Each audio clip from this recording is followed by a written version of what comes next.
All right, if I could have your attention, please, we're going to go ahead and start. Today, our guest, as you all know, is Ambassador John Bolton.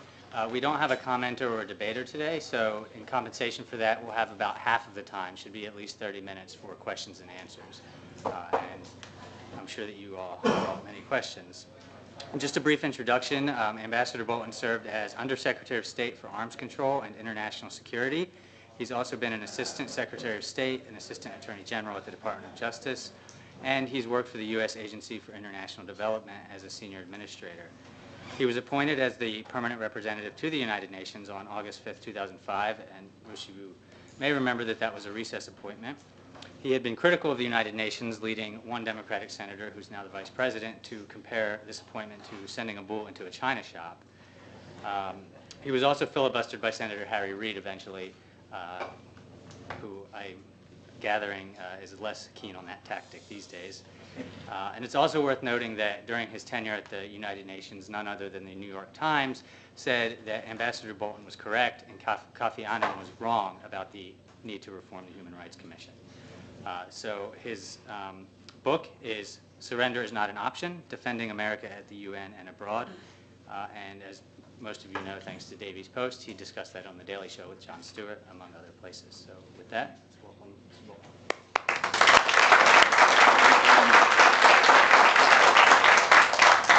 Well, thank you very much. It's a great pleasure to be here today, and thank all of you for coming to the Federalist Society event. Very important organization, I think, nationally for the opportunity it gives in law schools and among practicing lawyers to have a serious discussion of issues of importance in our national political debate. I wanted to talk today about Barack Obama's view of the world and how it affects his foreign policy.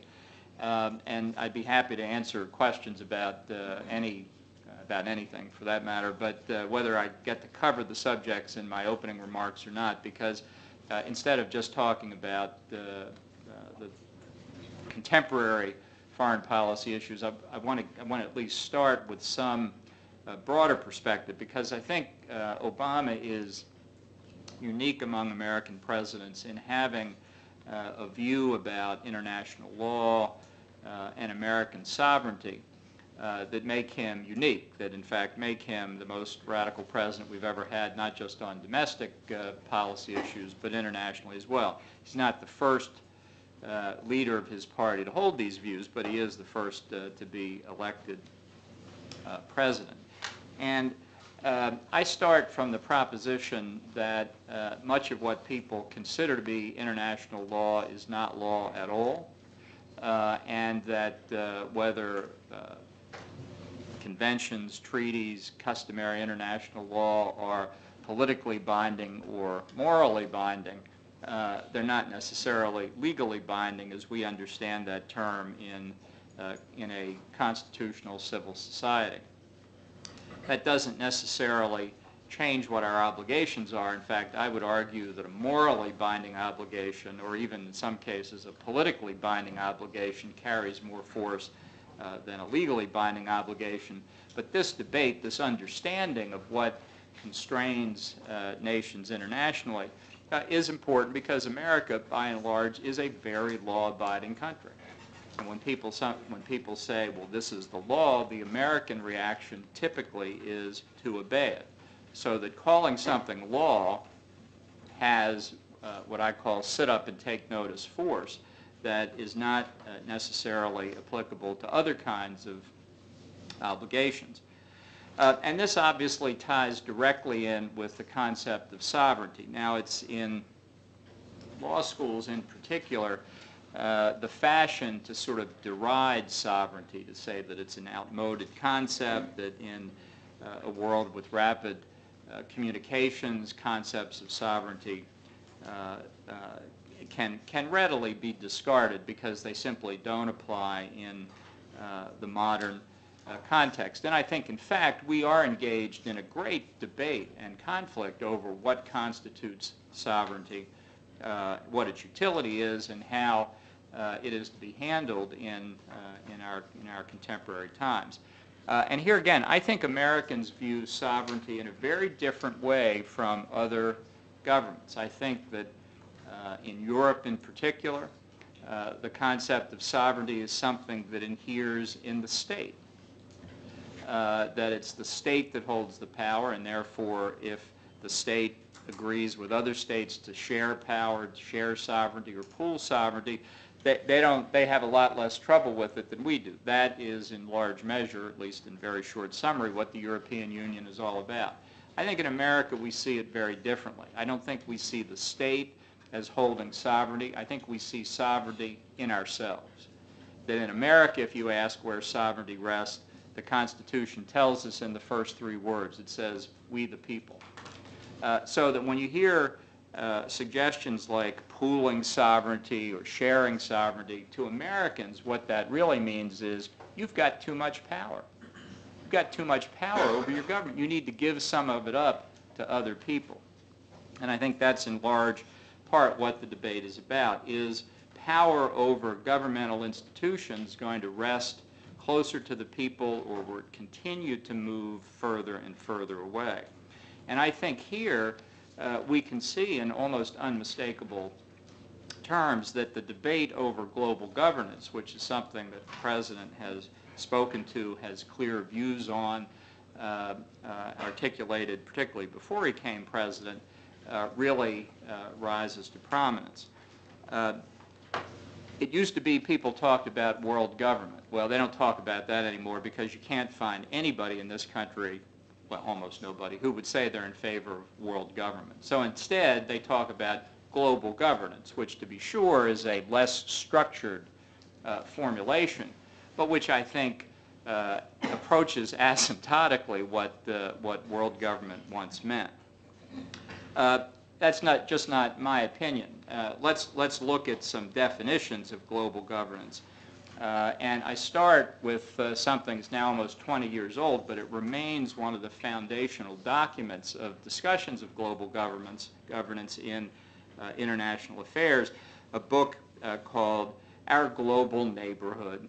Isn't that sweet? It's sort of like Mr. Rogers' Neighborhood, our global neighborhood. And they define global governance, and it's written by all the usual suspects. They define global governance, and I'm quoting now, part of the evolution of human efforts to organize life on the planet, and the process will always be going on. Now that to me is sort of chilling. When somebody tells me they're going to organize life on the planet, presumably that means they're going to start organizing me, and it gets me shaky. We don't hear this kind of language frequently in the United States, but you do hear it very frequently in Europe. So, for example, when Herman Van Rompuy was sworn in as the first president of the European Union, you all know Herman Van Rompuy quite well, right? He is the equivalent, if you ask him, of Barack Obama, because he's president of the European Union. Actually, he used to be Prime Minister of Belgium, a real stepping stone to being president of the EU. But he said when he was sworn in 2009, coincidentally, of course, the same year Barack Obama was sworn in, Van Rompuy characterized 2009, and I'm quoting again, as the first year of global governance, with the establishment of the G20 in the middle of the financial crisis. The climate conference in Copenhagen is another step toward the global management of our planet, close quote. So there's another phrase that chills me a little bit, global management of the planet. Who decided that we were going to have global management of the planet? And in particular, who decided Herman Van Rompuy was going to be a big part of it? I think one place where the decision is being made, even if not explicitly, is in the White House, because I think President Obama is very comfortable with this worldview, with this approach to international issues. I've characterized him as the first post-American president, as somebody who sees national sovereignty as something to get over, much in the way Europeans talk about post-nationalism in the European context. Now, the president denies this. He denies that, for example, he says rather that he does believe in concepts like American exceptionalism. He was asked on his first trip to Europe, do you believe in American exceptionalism? Now just think about that for a minute. This was from a European report, that he was even asked the question. And he said in a classic Obama response, yes, I believe in American exceptionalism, just as the Brits believe in British exceptionalism and the Greeks believe in Greek exceptionalism. Now let's parse that sentence. In the first third, he says, okay, see, I just said it. I believe in American exceptionalism. So all these people who say I don't, read that. Then in the second two-thirds of the sentence, he takes it away. You know, there are 193 countries in the United Nations. He could have gone on. Just as the Burkina Fasians believe in Burkina Fasian exceptionalism, just as the Papua New Guineans believe in Papua New Guinean exceptionalism. I mean, I won't go on, but you get the point. If everybody's exceptional, clearly nobody's exceptional. And I think that's what he intended to convey. You know, the Greeks may believe in Greek exceptionalism, but who really thinks there is such a thing? And that is on the same plane with this American exceptionalism, which he believes in, of course, because he just said it. Now, it's not simply the opinion of conservative Republicans that Obama's got a different view of America, American sovereignty, and global governance. I think it's the view of many commentators, columnists, people who analyze the president closely. And the best example of this, maybe an example of candor that has been repressed in more recent years, came when Obama spoke at the anniversary of D-Day in 2009. Evan Thomas, who was then a columnist for what was then a magazine called Newsweek, a periodical, I'd like to say his name was Half True. Evan Thomas compared Obama's D-Day speech to Reagan's famous D-Day speech of 25 years earlier. And this is what Thomas said, looking back to '84, and he said, well, we were the good guys in 1984. It felt that way. It hasn't felt that way in recent years. So Obama's had really a different task. Reagan was all about America. I'm just going to stop there. You know, if you read Reagan's speech at D-Day, he talked about all of the allies. He named every one of them that was at D-Day. He even named the Russians who were fighting on the Eastern Front but who were not present at D-Day, opposed to the Nazis as part of the United Nations coalition. He named every one of them. But let me go back to Evan Thomas. Reagan was all about America. Obama is, we are above that now. We're not just parochial. We're not just chauvinistic. We're not just provincial. We stand for something. I mean, in a way, Obama's standing above the country, above the world. He's sort of God. He's going to bring all different sides together. Now, leaving out the reference to God, which even for the mass media is a little over the top. Don't you agree? A little over the top? It's the line about, we're above all that now. That's how a member of the media saw Obama's view at that time. And I think very perceptively as well. Obama has repeated in numerous speeches, including several at the UN, that he thinks that human history is moving in a different course, I suppose in large part because of his election. He said, for example, in 2009 at his speech to the UN General Assembly, it is my deeply held belief that in the year 2009, more than at any point in human history, it's really remarkable, just coincidentally because he got inaugurated, that more than any other point in human history, the interest of nations and peoples are shared. In an era when our destiny is shared, power is no longer a zero-sum game. No one nation can or should try to dominate another nation. No world order that elevates one nation or group of people over another will succeed. No balance of power among nations will hold. Now, apart from the fact that that view is sheer fantasy, it is also an indication of his view that it is not America. It's not proper for us to try to dominate other nations or to elevate ourselves over others. This is a statement of a man comfortable with American decline, comfortable with a reassessment of the international order that leaves America in a weaker position, on the ground that it is American actions in the world that provoke the problems, that the world will be a safer and more secure place if America is less powerful. Now, I think this is 180 degrees the opposite of reality. I do not think that it's American strength that's provocative. I think what's provocative is American weakness. And we're beginning to see the payback on that now. But it also goes to key questions that are fundamental to the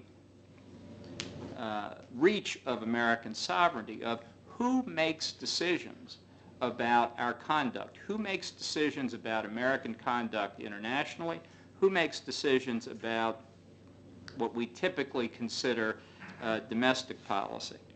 And I think that, that this is demonstrated about as clearly as you can over the issue of what does it take to authorize the use of American force in an international conflict. And we've just seen all of these quotations from the early days of the Obama presidency play out over the past 18 months in Libya and most recently in Syria.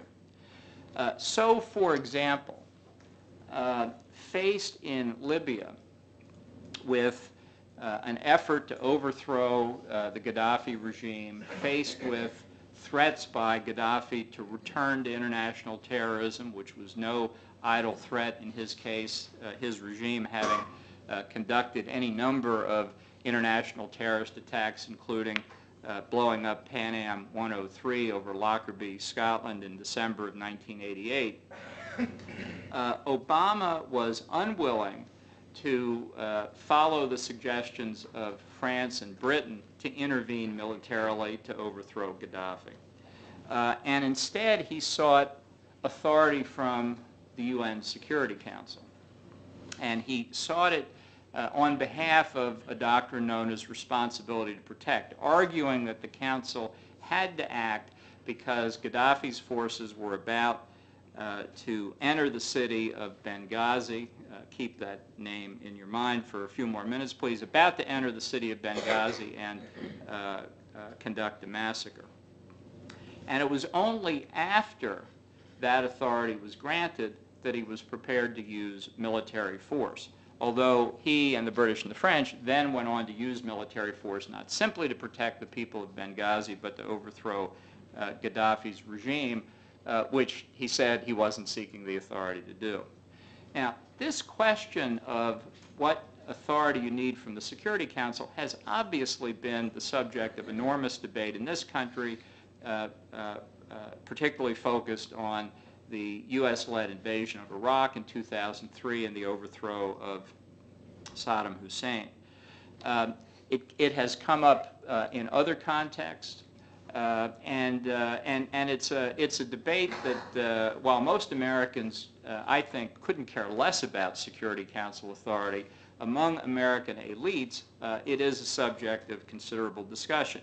And this goes directly to the issue of whether America needs any authority other than that conferred by its own Constitution. That is certainly my view. I don't want to get into an argument here about whether you need congressional declaration, whether the President has commander-in-chief authority.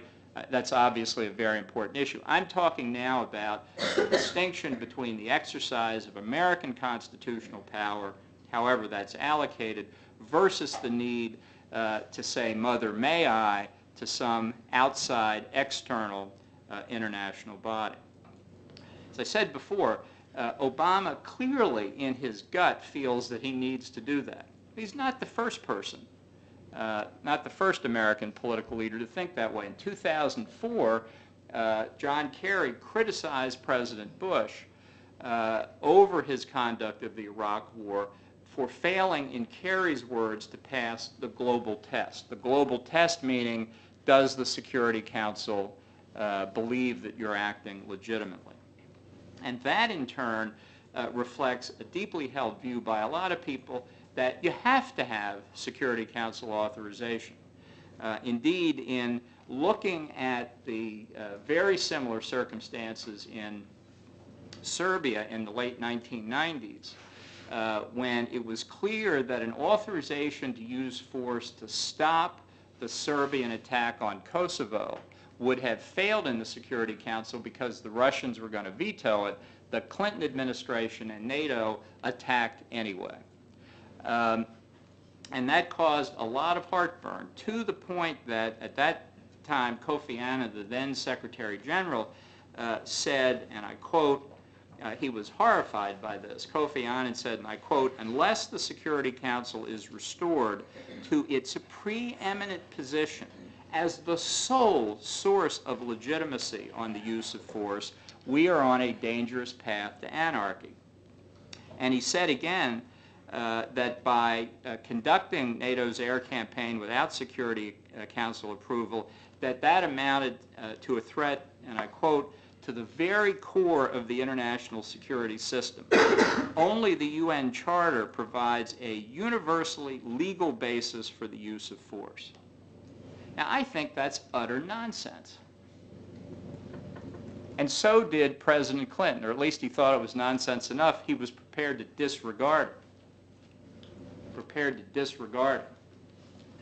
Bush was prepared to disregard it in 2003, although I would argue, if it matters, that we had authority under Security Council Resolution 678, the original authorization to use force against Iraq in 1990 because Saddam Hussein was violating the ceasefire contained in Resolution 687. But I would have been prepared to advocate the use of force even without that argument. And so was Barack Obama in the case of Syria, because he knew that Russia and China would veto any resolution authorizing the use of force, as Russia and China had 3 times cast double vetoes against enhanced sanctions. Now, Obama decided not to act in Syria for reasons best understood by him, in part because he decided to go to Congress, and it became clear he wasn't going to get authorization by Congress either. But the fact is that although this question of Security Council authority is constantly invoked with pious sentiments by those who believe it, it is not the view of the overwhelming majority of the American people, and has not been the view of 3 successive American presidents when asked about the issue. And I think it's very interesting that if you go to Vice President Joseph Biden on this subject while he was still in the Senate, I said that I thought after Kofi Annan's remarks there should be a debate in the Senate. See how many senators were prepared to get up and say that the Security Council is the sole source of legitimacy in the world for the use of force. This is what then Senator Biden said in response. Nobody in the Senate agrees with that. Nobody in the Senate agrees with that. There's nothing to debate. He's dead flat, unequivocally wrong. It is a statement that an over-exuberant politician like I might make on another matter, but I hope he did not mean it. If he did, I love him, but he is flat out wrong. I agree with Senator Biden. Remarkable insight. But the point here is, on this critical question, although you'll hear a lot from international law professors about where the source of legitimacy on the use of force comes from, it does not come from the UN Charter. This is a fundamental difference, I think, between Americans' view of their Constitution and the view held in many European countries and others around the world. I would put it this way. In temporal or secular matters, on this earth, there's nothing higher than the U.S. Constitution, from our point of view. If you're from Burkina Faso and you believe that your Constitution is the highest authority on earth, more power to you.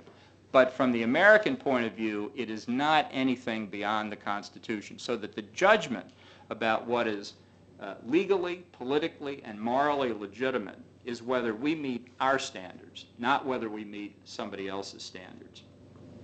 And I think this logic, which is, to me, most importantly implicated in the fundamental exercise of sovereignty, the most important decision, whether and under what circumstances to use force, I think it's also arising more and more in what we traditionally considered domestic issues. And there's a debate about the extent of the incorporation of international law through our judicial system, whether it is incorporated in ways that nobody thought about at the time through various statutes that have been passed implementing international treaties, or whether we are, in some sense, obligated to do things domestically because of the force of international opinion.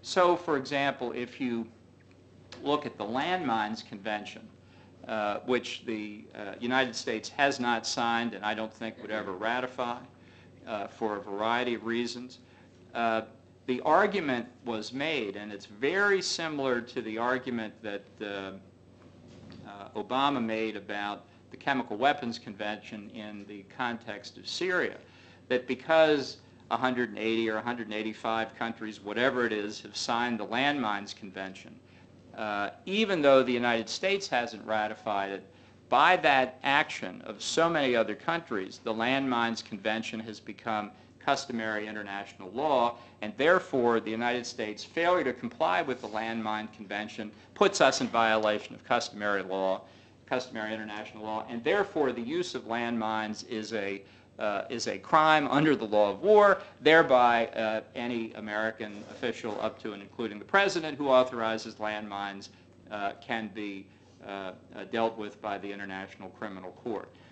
The argument that you can take treaties like the Landmine Convention or others, and from that distill obligations that affect the United States, I think is something that is very dangerous to the basic concept of sovereignty as we understand it in We the People. We never agreed to any of that. If anything, the people we actually got to elect said, we're not going to sign the Landmine Convention. And if it come to Congress, it would not have been ratified. It's true, as I say, in a lot of domestic issues as well.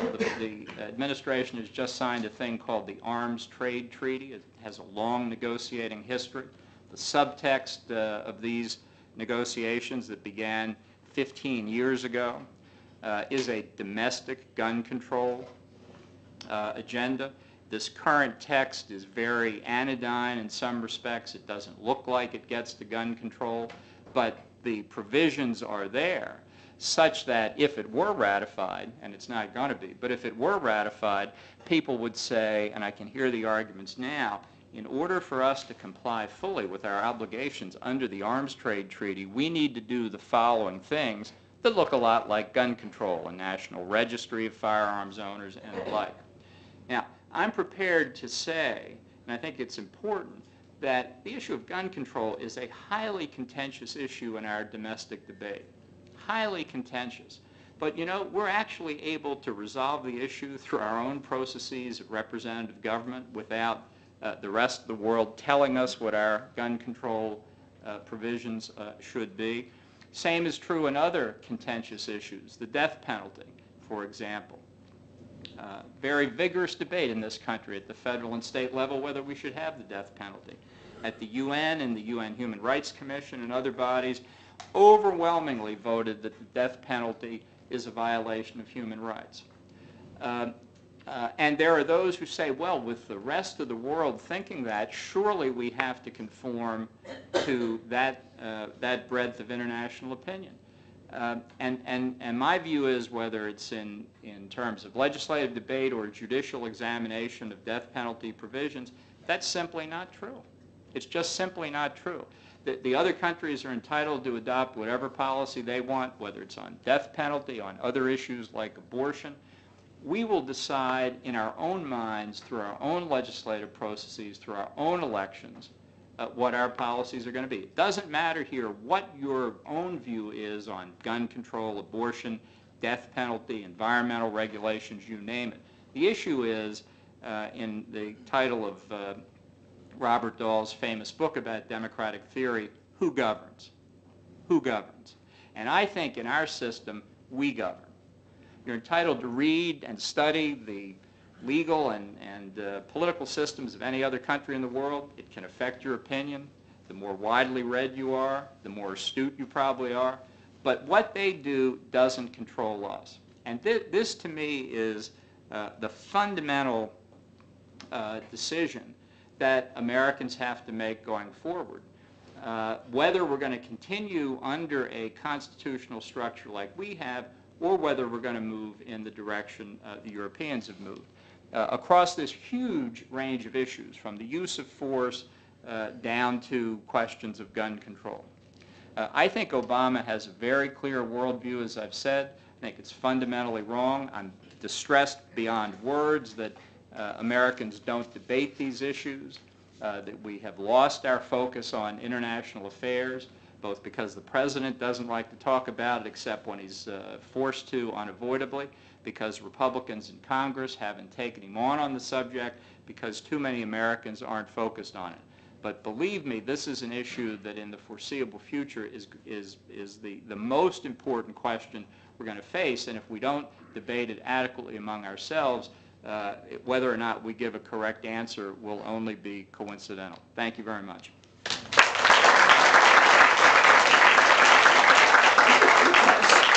So I'm happy to answer questions about anything you want. Do you have microphones, or how do you want to do this? You should be able to hear them just fine. Okay. It's a classroom. Before we move into that, if you're here for, and you're not a law student and you're here for CLEs, make sure you see the table outside the door before you leave. I know some people miss that.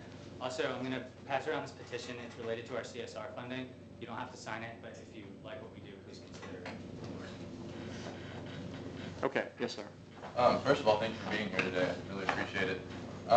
My question has to do with American leadership in the international community. Condoleezza Rice has spoken about the importance of our leadership and how, in the absence of it, our allies in other countries don't necessarily know how best to approach certain things, and that potentially other countries like Russia or China could kind of take our place. Can you speak to the importance of American leadership versus the absence of it? Yeah. Well, I think that if you look at the world post-1945 and then post-Cold War and the collapse of the Soviet Union, that it's clear that the major contributing factor to whatever international peace and stability there is has been the power of the United States and its alliances. I quoted earlier Kofi Annan's statement about the international security system. He means by that the United Nations. Well, that means there's no system at all. The fact is that the United States nuclear umbrella kept the nuclear peace during the Cold War, that our strength around the world has inhibited aggressors and has allowed international economic relations to grow to an extent unprecedented in world history. Finance, trade, investment, travel, communications of all sorts. It's far from perfect. It's certainly the case that a lot of other countries free ride on us and our allies, and that even many of our allies don't pay their fair share of the stability that we bring. And I would think that needs to be corrected, but we're not doing it for them. We're doing it for us. And if we fail to do that, there will be consequences. I think the best sort of picture of that is if you remember the Roadrunner cartoons, where the wolf is speeding along on the desert and he goes straight out, he's over the canyon, runs out right over the middle of the canyon, looks down, he realizes there's nothing there and drops to the bottom after he's about 100 feet from the canyon wall. That's what's going to happen if the United States retreats from the world. And there are only two other possibilities. Either nobody fills the vacuum, and the minimal conditions of stability that exist begin to atrophy. Because the world doesn't exist the way it does just by accident. It's existed because of concerted American effort over the last 60-plus years. The other possibility is that other countries move to fill the vacuum that's created, and you can be sure that they will not have as benign a view of our interest as we do. And the other competitors, I don't think, look all that attractive in terms of their devotion to human freedom, at least not as we understand that. So I think this is a very, very important point for the United States. We've seen what happened to our friends in Europe. In a way, we have given them too much protection. Under our umbrella, their social welfare expenditures have gone up, their military budgets have gone down. They didn't need to worry about it because they had us. Now, what happens is our military budgets go down, and by the way, X the cost of the wars in Iraq and Afghanistan, and forgetting about the sequester, which at this point is almost incidental, the baseline military expenditures of the United States since the 2008 budget have decreased by $1.4 trillion.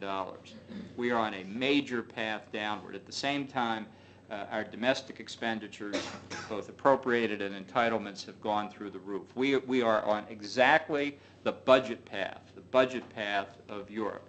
And while they were able to do that because we were there, look behind us, there's nobody there. So, you can take the view that we don't need to focus on international affairs, that American decline relatively is not a bad thing. I think in retrospect, it's going to be pretty painful. And even those overseas who have criticized excessive American influence internationally are going to miss us when we're gone. Yes, sir. First, thank you very much for appearing today. You spoke a lot about absolute American sovereignty in a context of American exceptionalism. Given recent large-scale incursions overseas and more surgical anti-terrorism actions overseas, where would you draw the line of foreign sovereignty as a limit to American action overseas? Yeah. Well, the person who under Condi Rice served as Director of Policy Planning at the State Department wrote a book, now it's almost 15 years old, called Sovereignty, Organized Hypocrisy.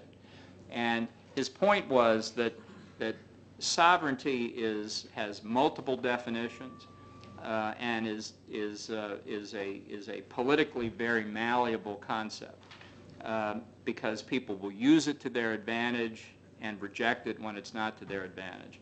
And I just want to say I heartily subscribe to that. What I care about is American sovereignty because it matters to us that we are able to determine our own future. And if people interfere with us and it requires that we infringe on their sovereignty, too bad. Too bad. And they're entitled to respond, of course, if they can. And if they can't, that's too bad too. So the issue here is not an abstract devotion to sovereignty. The issue is the maximization of American liberty and protection for the United States. And in my view, until other societies are able to project the same respect for the processes of representative government that we have in this country, I don't much care about sharing sovereignty with anybody else. Yeah. Given the lack of enforcement capabilities of the UN and even the slight political capital we get from participating in international treaties, what's the harm in, for example, adhering to or signing the landmine treaty when we don't, for example, ratify it and no one can enforce it on us? Well, but as I just said, the argument of those who were proponents of the Landmine Convention was to try and enforce it on us even though we hadn't signed and ratified it, by making it customary international law, and therefore to make American military figures, for example, who might be involved in hostilities in the territory of a country that had ratified the Rome Statute creating the International Criminal Court, they could be liable. That's part of it. The other part of it is that the the Landmine Convention itself is fundamentally flawed and doesn't really reflect the technology that we have capable for using landmines today. And we use landmines, and it's anti-personnel landmines they're talking about. We fundamentally use anti-armor mines in Korea that are protected by anti-personnel mines. And our mines self-destruct. The horror of landmines they're talking about are landmines spread by guerrilla groups that float through farmers' fields in monsoon seasons and can't be mapped and cause terrible human casualties. That's not what our landmines do. So you say, well, why not just sign it? Because we do this very differently. There are some other countries that didn't sign it either. One of them was Finland. And you know why Finland didn't sign the Landmine Convention? Because it remembers the last time it fought Russia. And the Finnish landmines went a long way to protecting Finland before the Red Army finally overwhelmed them. And so their history tells them that the Finns, among the Nordics, the most high-minded people in the world, as we all know, they didn't sign the Landmine Convention. One Finnish diplomat told me the story that a Swedish colleague of his said to him, it's just terrible that you Finns haven't signed the Landmine Convention. And this fellow responded to his Swedish colleague, that's because you Swedes think that Finland is your landmine. Yeah. From what you've said here, I'm surmising that you're not a great fan of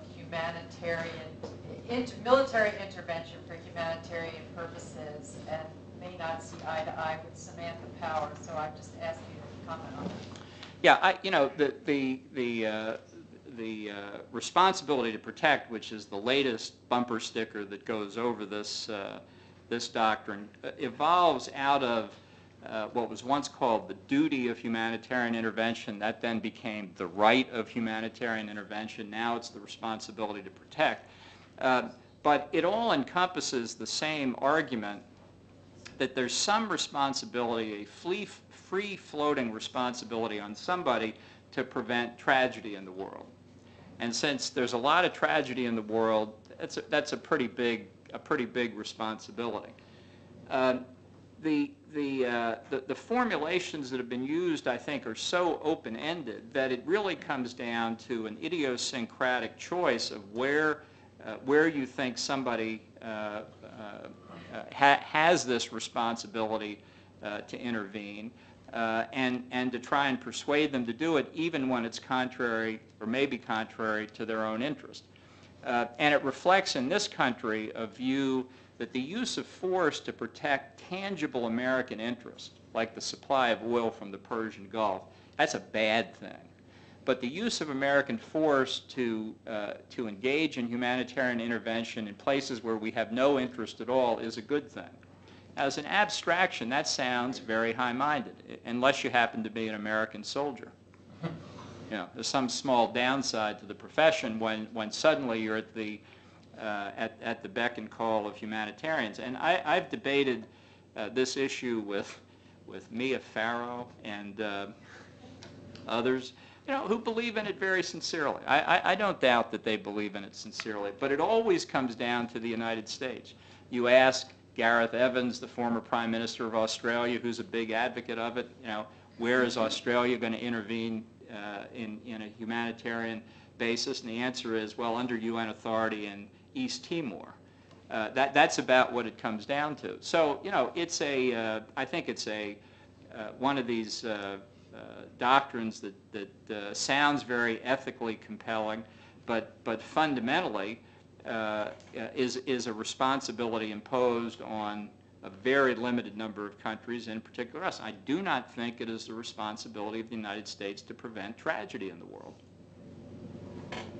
Yeah. I was wondering if you could talk briefly about the worldview of the libertarians and isolationists on the right who also advocate for no lesser involvement of America on the world stage, and whether that is an equal threat to how you see the world on the right, or if it is somehow different? Well, I think some of the libertarians get to the same place as Barack Obama, but from a very different approach to it. That Ron Paul, at least in some things that I don't think he's retracted, basically said 9/11 was caused by blowback in the Middle East against the perception of excessive American dominance and influence in the region.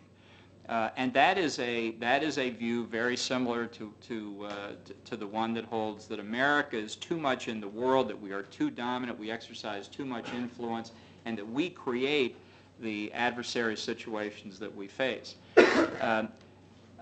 And I think, therefore, that it suffers from exactly the same kind of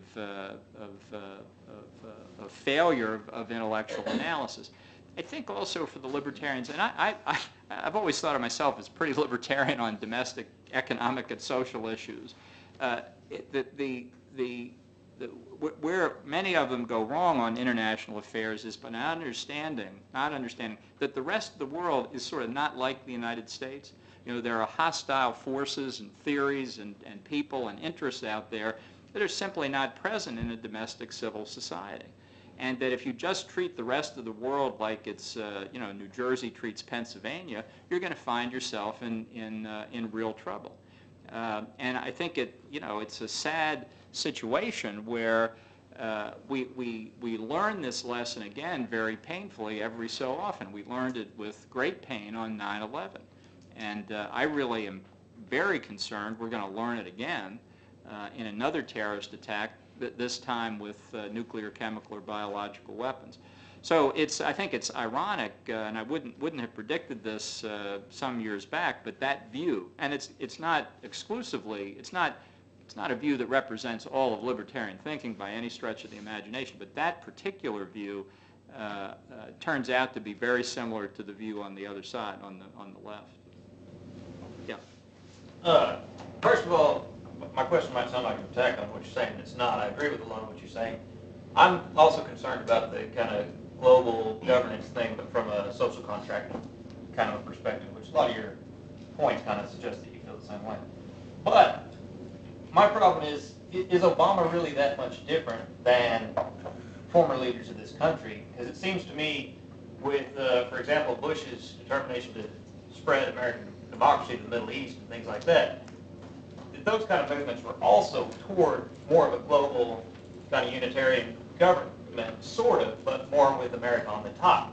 So is it not the case that perhaps Obama's difference is that he's not as concerned with America running the global government as opposed to the fact that there is going to be one? Well, I think Bush's emphasis on democratization was a reflection of the theory that the more regimes are democratic, the less likely it is they're going to engage in military hostilities with one another and resolve their differences peacefully. I don't think it was from the perspective of American hegemony. I think there are two things wrong with that theory, the Bush theory, and it's one reason I am not a neoconservative, despite, I love the neoconservatives, they're friends of mine. I'm not a neoconservative. I don't think we can create democratic structures in other countries. I think that's been proven over and over again. And second, I don't believe the theory of the democratic peace. I don't think, number one, there's enough empirical evidence to justify it. Human beings as a species are 100,000 years old. Democracy has lasted in enough countries to make a difference, maybe 100, maybe 150 years.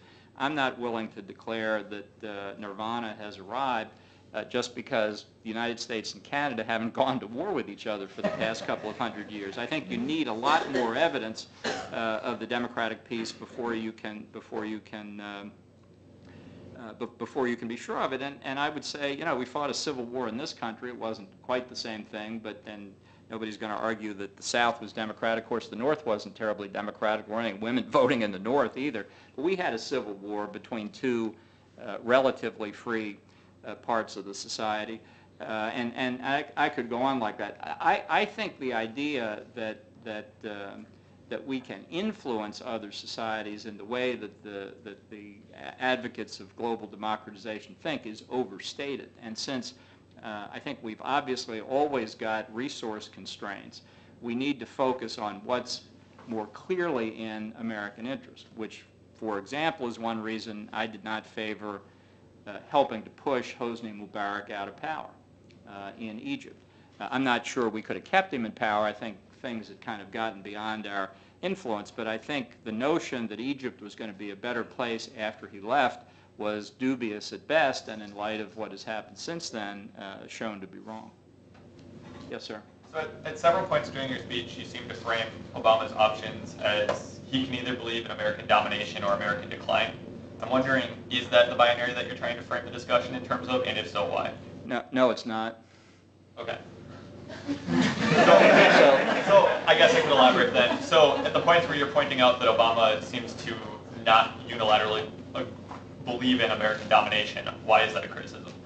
Well, because I'm not talking about domination. I'm talking about the pursuit of American interest in a coherent way that protects the structure of peace and stability, limited though it is, that we've created.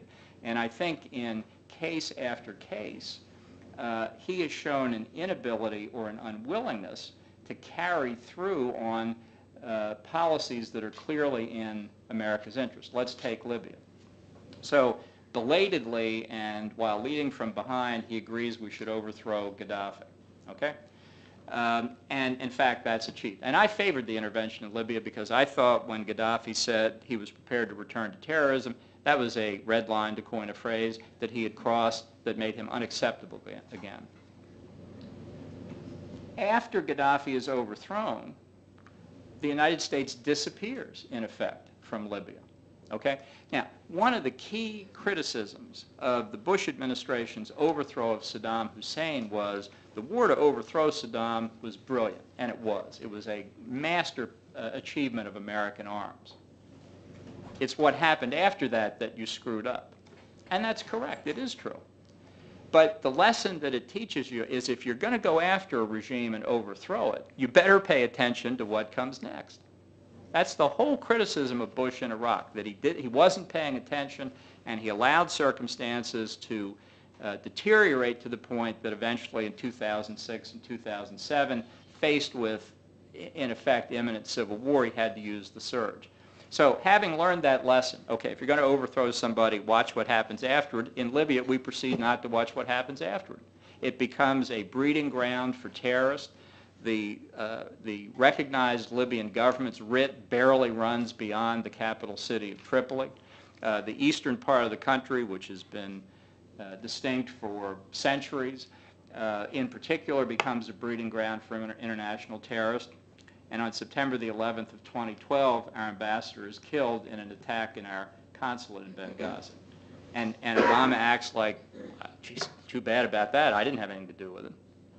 That to me is an example of not being willing to follow through on his own decisions, not a decision that I made that he should have followed through on. I think Syria is the same thing. And I have not favored military intervention in Syria, because I don't think that as between Assad and the opposition, there's one that's clearly preferable for us. I would not have issued the red line on chemical weapons. I think the red line that we should have issued was those chemical weapons don't get outside of Syria to be used against us and our friends and allies. But Obama said his policy is the overthrow of Bashar al-Assad. That's what he said. That's his policy, and it remains his policy. And he's the one in August of 2012 who said, it's crossing a red line. It will change my calculus if we see a lot of chemical weapons moving around. So then he proceeds not to arm the opposition. And when chemical weapons are used in February and March of this year, nothing happens. And then when they're used again, nothing happens. Now, I think that is a sign of palpable American weakness. I'm not asking for dominance in Syria. As I said, I have not favored military intervention. But good God, isn't there a president awake in the White House? Do you know what our allies in the Middle East think of that performance and around the world? It is extraordinarily disheartening to people to watch an American president say things and then walk away from them. And he did it most amazingly to his own advisors after he had them ginned up to justify an attack without Security Council authorization and without congressional authorization, which in my view he was perfectly entitled to do, and he changed his mind on that too. This is the embodiment of the failure of leadership. Yeah, in the back. Why are there concerns with sovereignty?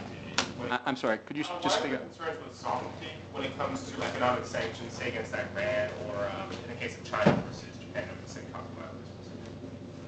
Like, why isn't there more of a focus on that in terms of, the UN Council or anything like that? Are you asking why isn't there more focus on using economic sanctions to achieve? Well, why are they okay, really? Like, Why are they what? okay, really? In terms of, because they cause a lot more suffering than war might do so. Well, look, there's a very considerable argument about the efficacy of sanctions. I would just say that the contemporary history of economic sanctions starts with Woodrow Wilson, who felt that there ought to be something in between diplomacy and war. So this is a Wilsonian concept, and it's embodied in the UN Charter. There weren't a lot of economic sanctions pre-World War II. There were sanctions against Japan for invading China. A lot of good that did. There were sanctions against Italy from the League of Nations for invading Ethiopia. That did a lot of good too. But nonetheless, the provision for sanctions is in the UN Charter, and there is I think, a theoretical case for using sanctions before you use military force. Sometimes it's true sanctions cause economic hardship, but sometimes that's more because of how the sanctioned regime behaves. Iraq is a good example of that. And no case after Iraq invaded Kuwait in 1990 did any UN Security Council sanctions prohibit the sale of food or medicine to Iraq. Even the original sanctions in Resolution 661 permitted that. And after the war, when the sanctions regime was eased and the oil for food program was put in place, the restrictions were lifted even further. It was the systematic manipulation of the oil for food regime by Saddam Hussein that led to the deprivation, particularly of the Shiite population in the country. So to me, that's a statement not about the harmful effect of sanctions so much as it is the Security Council and the UN watching their own effort through the oil for food program be completely perverted by Saddam Hussein to actually entrench himself in power. But I don't dismiss sanctions out of hand. I think sometimes they can have an effect, and it is a step before the use of force that sometimes can be worthwhile politically, even if the sanctions, the particular sanctions involved, are not strong enough, not effective enough to induce the target of the sanction to change his behavior. Yes, sir. Based on what you were saying about that, for us, the binding legal and moral authority should be our Constitution in international agreements, what force do we have then to tell other countries to buy into international agreements that we believe are not as binding on us? I think we have the force of our own sparkling wit and personality. If some other country sees an international agreement that they don't think is in their interest, they shouldn't subscribe to it. Who have we forced into an international agreement recently, just out of curiosity? Yeah, I mean, I think I'll be consistent to this extent. If somebody doesn't want to join the North Atlantic Treaty Organization, I don't plan to go out and force them to do it. And I'm not aware that we really ever do. In other words, to me, the question of whether any country adheres to treaties is fundamentally a matter of its own national interest. And I think that's always been the case, again, despite the pious rhetoric.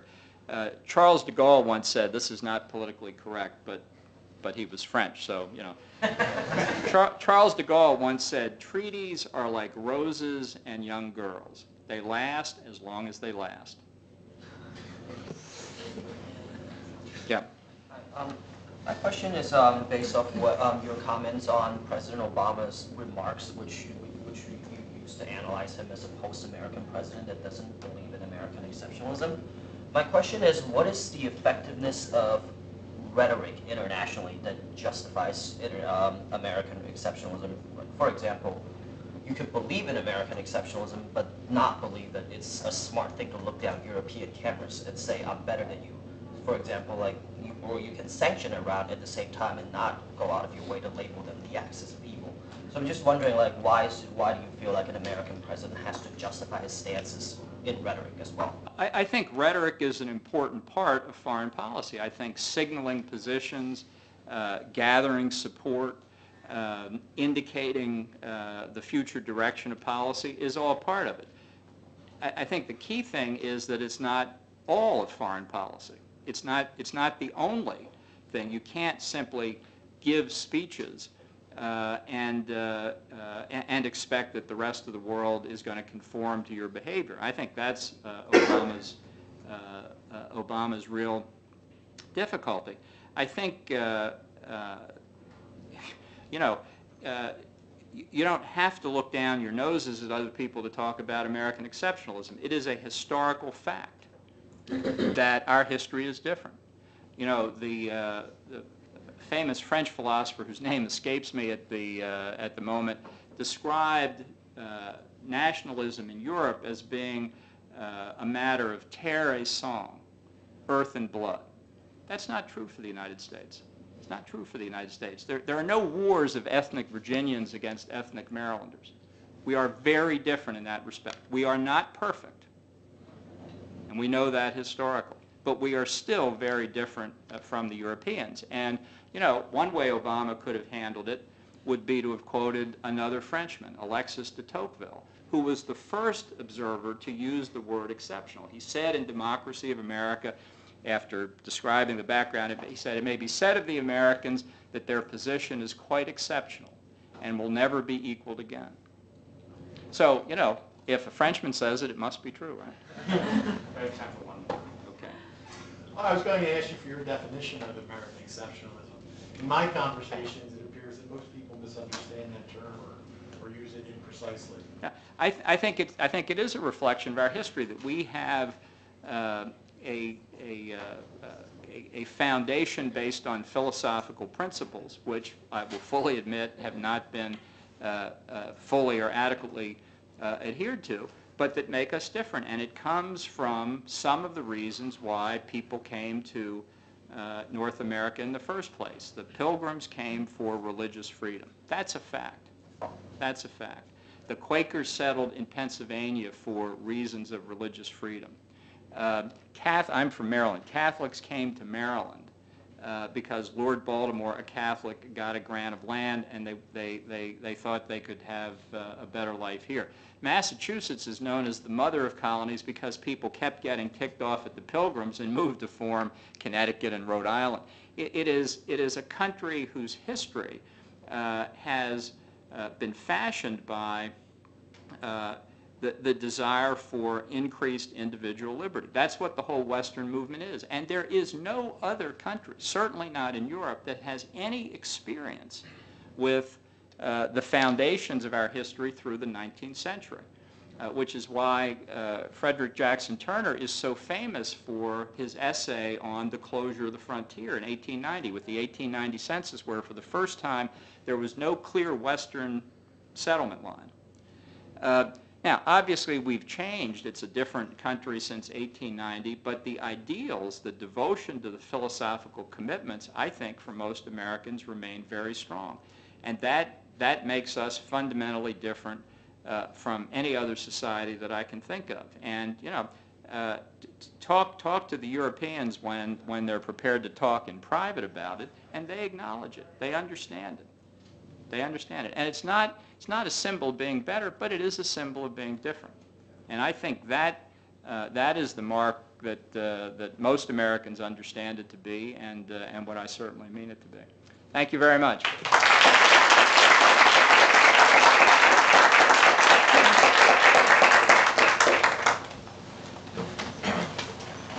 If you have any of the various forms I passed around, you can just leave them up front here with me. And if you're on the board or a 1L rep, if you would just come down here real quick before you do anything else.